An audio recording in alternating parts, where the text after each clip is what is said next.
детстве держал уток, как бы маленькое хозяйство. Вот сейчас чуть ностальгия такая, чуть думаю, позанимаюсь хозяйством, попробую.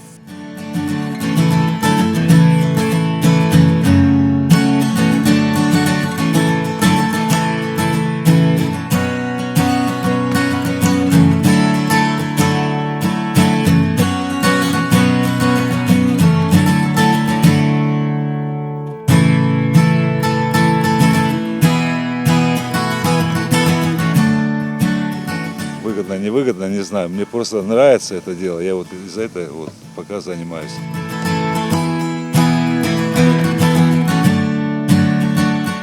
Ну, люблю их, конечно, всех по именам, всех знаю, со всеми как бы ласково. Ну, люблю больше всех Зорьку.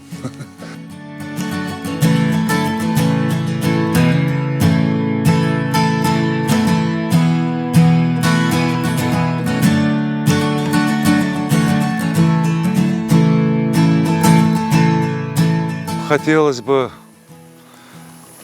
чуть все сделать, усовершенствовать, сделать современные технологии. Хочу поехать современные, посмотреть современные фермы европейские.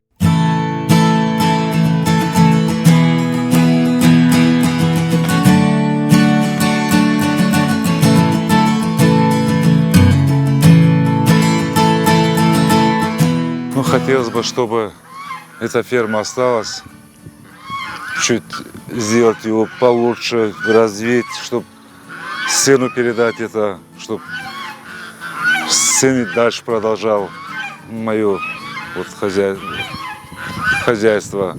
Внук растет, может, внуку передаст, ну, как бы хотелось так.